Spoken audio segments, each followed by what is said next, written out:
shmups. Currently my favorite genre of games, and it has been for a long time.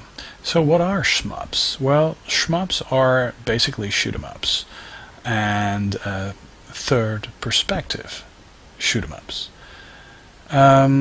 So what is it about these games that make them so special to me? Well, let me tell you.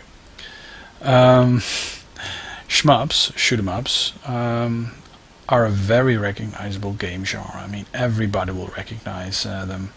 I mean, the game mechanics consist of some sort of avatar spaceship thing that sits on a part of the screen, and you have a joystick or a trackball that you can move the avatar around with, and then you have one or two fire buttons to fire primary, secondary, or special weapons at the aliens that come to destroy your base. Very interesting gameplay with a joystick, and often you can just move. You can only move your spaceship left or right, and sometimes you can move it up or down, and sometimes there's a scrolling background and stuff. So I mean, there's all sorts of shmups. But the most well-known incarnation of the shmup is, of course, Space Invaders, and a lot of later games are actually inspired by this so-called granddaddy of video games. Yeah, I mean, a lot of non-gamers actually will recognize current gen shmup as being like Space Invaders. I mean, present any non-gamer to an arcade cab where, for example, Dodonpachi is running or something, or Dangerous Seed, and they'll then tell you, well, hey, that looks like Space Invaders. And the shmup, the third-person perspective shooting game, is actually it's one of the most ancient computer game genres out there, because one of the first video games was actually a shmup, and it had the name Space War, and was created by three fellows working at the Hingham Institute, and it was running on a mainframe. And that mainframe was, of course, a multi-dollar mainframe that should not have been used, or should not be used for playing video games. I mean, it was hugely expensive. Computer time was hugely expensive, and here they were in 1962, three of these kids that were running a spaceship duel. And yeah, that's crazy. And the fun thing is that it actually was inspired by science fiction books written by E. Lensman. And yeah, it wasn't until the 70s, actually, the 1970s, that video game systems solely meant for entertainment were introduced into the homes of people, like the Odyssey 2, and later on, of course, Nintendo came into the market and stuff. In Europe, video game consoles were not as popular as in the rest of the world, in Japan and the United States, for example.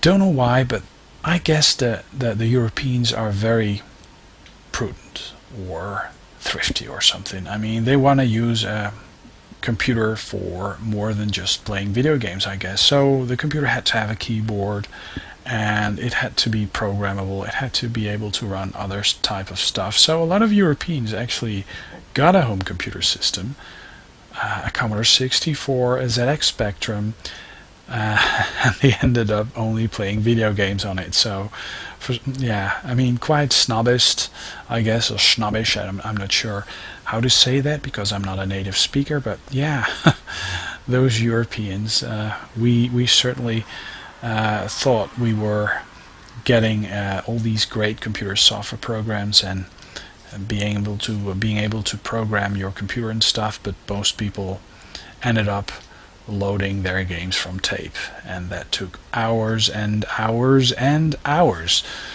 Okay, so what are my first experiences with video games? Well, I was first introduced to the genre when the night before my birthday, and I guess it was 1982, 83. I was 12.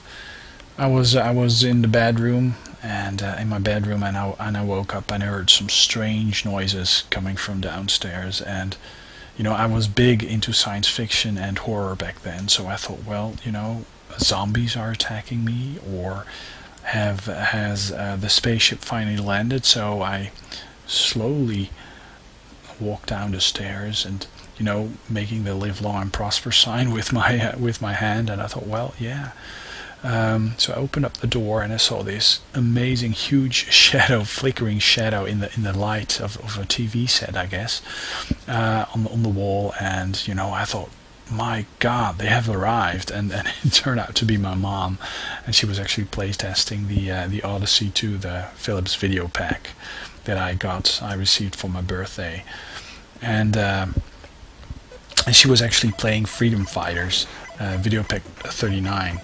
On the system, and it had a strange drone. I mean, it had blips and bleeps that were like this big drone, and then you have to chung chung chung chung, and from the laser weapon, and then the big explosions, which were very realistic to me back in the day. So yeah. So today the Philips Videopack cards 39 Freedom Fighters has a very special place in my heart, because my mom was actually hooked to that game as well. So very nice. So what's it about all these? What's the fuss? What is it about these games? Okay, sorry to tease you guys, but if you're interested in more on shmups, go check out Armchair Arcade Radio episode number 2. It'll feature this and much more, albeit without the video, albeit without the graphics, but go check it out. Matt Barton, he talks about classic turn-based computer role-playing games and why nobody plays them anymore. Then my feature, and then Bill Loguidice, he's talking about computers and home computers and their uses in the 80s. Christina Loguidice, she's telling us all about why not more women and girls are interested in playing computer games. And then, last but not least, Chris Kennedy. He's interviewing Grant Henry, the father brain of Metroid Metal, a great band that's actually creating a lot of music, metal music, that is loosely based or tightly based, or I don't know, based on the Metroid Prime game series, famous from Nintendo. Great listen. All you guys should go check out this podcast. A new item is that hot from the press is that Rob, aka Maximum RD, Rob, he's actually joining our ranks. And I wouldn't be surprised if next month he'll be featured in the Armchair Arcade Radio podcast as well. Anyways, Mark signing off, and I hope you didn't mind. If demand is high enough, I could actually do the rest of my podcast in video format as well. But I thought this would be a nice tease to lure all you guys to the Armchair Arcade podcast. I know a lot of people are creating podcasts, but I think ours is special and needs a bit of attention. And I hope you guys will listen to it and comment to it, because I think we did a great job doing this. And yeah, I hope you guys will respond. And yeah, Mark signing off.